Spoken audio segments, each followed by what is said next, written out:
The haunting of hill house. कहते हैं कि हिल हाउस कभी मोहब्बत के लिए नहीं बनी थी। वो घर अकेला, पुरस्कार और खौफनाक था। उसकी दीवारें टेढ़ी थी और उसके शीशे कभी सीधा मंजर नहीं दिखाते थे। ना तो वहाँ परिंदे आते, ना लोग गुजरते। मगर फिर भी हर दफा कोई ना कोई उस घर में घुस जाता और कभी वैसा वापस नहीं आता। क्लारा एक जवान स्टूडेंट थी, आर्किटेक्चर में थीसिस लिख रही थी। उसका इंटरेस्ट पुराने मैंशंस में था। उसने सोचा कि हिल हाउस की स्टडी करेगी। प्रोफेसर ने मना किया, दोस्तों ने रोका, मगर क्लारा ने कहा, मैं डरपोक नहीं हूँ। सुबह का वक्त था जब वो हिल हाउस के गेट पार पहुंची। कोहरा छाया हुआ था और हवा में अजीब सी सर्द महसूस होती थी। आयरन गेट को धक्का दिया तो वो खुद हिलकर एक करासी आवाज निकाल के खुला। केयरटेकर मिस्टर हेम्सवर्थ, एक बूढ़ा आदमी एक आंख से अंधा, उसे चाबियां देता हुआ बोला, सूरज ढलने से पहले निकल जाना। घर अजनबियों को पसंद नहीं करता। क्लारा हंस के अंदर चली गई। अंदर कदम रखते ही हवा ठंडी हो गई। घर की दीवारें चीख रही थी, नहीं, शायद बस आवाज ऐसी थी। पोर्ट्रेट्स में पुराने चेहरे उसे घुरते रहे। हर कमरा ऐसा था जैसे उसमें वक्त रुक गया हो और सब कुछ अजीब टेढ़ा। क्लारा ने अपना काम शुरू किया, तस्वीरें लेनी, नोट्स लिखने। हर एंगल पे कुछ अजीब था। शीशे में रिफ्लेक्शन सीधा नहीं दिखता था, कुछ अजीब सी तस्वीर बन जाती थी। शुरू में उसने सोचा ये स्ट्रक्चरल इल्यूजन होगा, लेकिन शाम तक सब कुछ बदलने लगा। जब वो ड्राइंग रूम में थी, उसने ऊपर से कदमों की आवाज सुनी, भरी और स्लो, जैसे कोई जंजीर घसीट रहा हो। मिस्टर हेम्सवर्थ, उसने पूछा। कोई जवाब नहीं। याद आया वो तो जा चुका था। फिर एक हल्की सी आवाज, वापस जाओ। क्लारा का लहू जम गया। उसने समझा शायद उसका वहाम हो, मगर जब उसने फ्रंट डोर खोला वो हिलता भी नहीं था।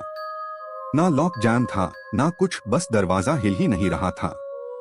जैसे घर ने डिसाइड कर लिया हो कि अब वो अंदर ही रहेगी। फिर टीवी खुद हाई ऑन हो गया। स्क्रीन में सिर्फ एक चेहरा था, आंखों के बगैर, काला सा। फिर एक broken piano note turn. Clara ने चिल्लाया, ये मजाक नहीं है।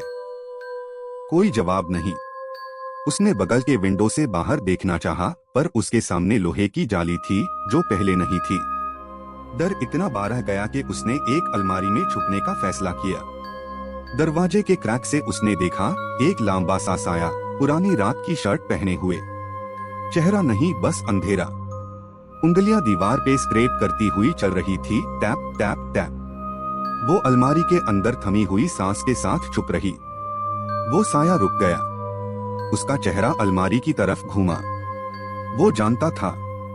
फिर हॉलवे के सारे दरवाजाएं एक साथ बैंग ही बैंग बैंग बैंग। क्लारा चीखती हुई बाहर भागी। लाइब्रेरी का दरवाजा बंद किया, कुर्सी से रोका। अचानक फायरप्लेस जल गया, बिना किसी वजह के। और आग में उसने चेहरे देखे, दार से चिपके, आंखें खुली हुई, मुंह से आवाज नहीं निकल रही। फिर उसके जहां में आवाज आई, किसी और की नहीं, उसी घर की। अब तुम भी इस घर का हिस्सा हो। वो चीखी, मुझे निकालो यहाँ से। फायरप्लेस में एक पेज दिखा, आधा जला हुआ। ये घर खौफ से जिंदा रहता है। हर दीवार देखती है, हर सांस महसूस होती है। वो भागती हुई नीचे बेसमेंट की तरफ गई। वहां से उसे कुछ गली जैसी बू आई, सदी हुई चीजों की, और कुछ और भी, कुछ नफरत भरी। हर कदम पे दीवार पर लिखा था, मदद करो, अब बिहार यही हूं। उसने बेसमेंट का दरवाजा खोला, ठंडी हवा का झोंका उसके चेहरे पे आया। वो भागती हुई घर से निकली। जंगलात से गुजरती मिस्टर हेम्सवर्थ के कैबिन पहुंची। दरवाजा खुला। उसे देख के वो सिर्फ बोला, तुम ऊपर गई थी ना? वो सिर्फ सर हिलाकर रोई। उस रात के बाद क्लारा ने कभी उस घर का नाम नहीं लिया, लेकिन हर रात सपने में टैप टैप टैप वो साया उसके पीछे होता है, और हर मिरर में उसके पीछे एक चेहरा। वो घर अब उसे चोर नहीं रहा। रात के अंधेरे में हवा में अजीब सी हवा महसूस होती थी। मेहरीन अपनी माँ के साथ एक पुरानी हवेली में मूव हुई थी, जो उनके दादा दादी का घर था। हवेली बहुत बड़ी थी, मगर उसमें कुछ अजीब सा सन्नाटा था, जैसे दीवारें भी कुछ कहना चाहती हूँ, लेकिन चुप है। पहली रात ही मेहरीन ने हवेली के स्टोर रूम में एक छोटी सी पुरानी गुड़िया देखी। वो गुड़िया किसी जमाने में बहुत प्यारी रही होगी, लेकिन अब उसकी आंखें खुराच दी गई थी, कापराई फाटे हुए और मुंह पियार एक मुस्कुराहट जैसी चीज बनी हुई थी, लेकिन वो मुस्कुराहट इंसानी नहीं थी। मेहरीन ने माँ से पूछा, ये गुड़िया किसकी है? माँ का चेहरा एक पाल के लिए जिद पर गया। कभी मत खेलना इसके साथ, माँ ने कहा, ये किसी और की है, इसमें कुछ बुरा है। लेकिन बचपन की क्यूरियोसिटी जीत गई। मेहरीन ने चुपके से गुड़िया को अपने कमरे में ले आई। उस रात मेहरीन ने सपना देखा, एक छोटी सी लड़की सेफ्ट कापरे में, जिसका चेहरा अंधेरे में छुपा हुआ था, उसके बेड के पास खड़ी थी। उसकी आवाज में सिर्फ एक लफ्ज था, खेलो। मेहरीन की आंख खुली तो उसका पूरा जिस्म पैजनी से भीग चुका था।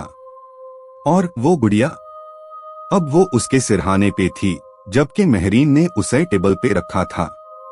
अगली सुबह घर के कोने कोने में खून के छींटे मिले। माँ की आवाज डर के मारे कांप रही थी। ये सब कुछ फिर से शुरू हो गया है। दादी ने कभी बताया था कि इस गुड़िया का असली नाम लाइबा था, एक लड़की जिसको इस हवेली में जिंदा जलाया गया था, जादू टोना करते पकड़ी गई थी। उसकी रूह इस गुड़िया में बंद हो गई थी। तब से लेकर जहां भी ये गुड़िया जाती, वहां लोग या तो पागल हो जाते या लापता। मेहरीन हर रात एक नए कबूस का शिकार बन रही थी। कभी वो सपने में देखती कि उसके हाथ खून से भरे हैं, कभी उसे लगता कि वो किसी और के जिस्म में बंद है, जहां से उसे चीखने की भी इजाजत नहीं। फिर एक दिन जब माँ सुपरमार्केट गई, मेहरीन ने गुड़िया से पूछा, तुम कौन हो? और फिर उसका मुंह खुला, मैं वो हूँ जिसे तुमने जगाया है। गुड़िया की आंखें लाल हो गई। मेहरीन का जिस्म सुन हो गया। उसने उसे जलाने की कोशिश की, मगर अगले पाल उसकी कमर में इतना दर्द हुआ कि जैसे किसी ने उसे अंदर से जला दिया हो। हर दिन गुड़िया का असर बढ़ता गया। दीवार पर लिखे लफ्ज, खेलो मेरे साथ या मर जाओ। टीवी खुद ब खुद ऑन होता और उसमें सिर्फ एक चेहरा होता, वो ही लड़की। मिरर में मेहरीन अपने चेहरे के पीछे लाइबा का चेहरा देखती। धीरे धीरे मेहरीन की आवाज, उसकी सोच, उसकी हरकतें लाइबा जैसे होने लगी।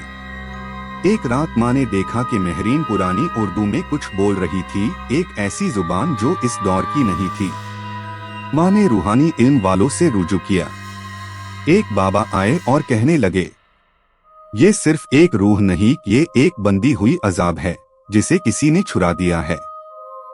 बाबा ने दुआएं पढ़नी शुरू की। मेहरीन चीख चीख कर कहने लगी, मुझे मत निकालो, ये मेरा जिस्म है अब। हवा का तूफान घर के अंदर चला। चीज़ें हवा में उड़ने लगी। फिर एक जोर की चीख और मेहरीन भी होश। जे भी होश आया तो मेहरीन माँ के गले लगकर रो रही थी। गुड़िया जल गई थी, या कम अज कम उन्होंने आग में डाल दी थी। लेकिन जब वो स्टोर रूम साफ करने गई तो एक कॉर्नर में फिर वही गुड़िया पड़ी थी, बिल्कुल वैसे ही जैसे पहली दफा देखी थी। इस दफा उसकी आंखें मेहरीन की तरह थी, लेकिन मेहरीन अब नॉर्मल थी। उसने माँ से कहा, सब ठीक हो गया। लेकिन रात के 3:33 पार जब माँ ने मिरर में देखा तो पीछे खड़ी मेहरीन मुस्कुराई, लेकिन उसकी मुस्कुराहट में इंसानी कुछ नहीं था।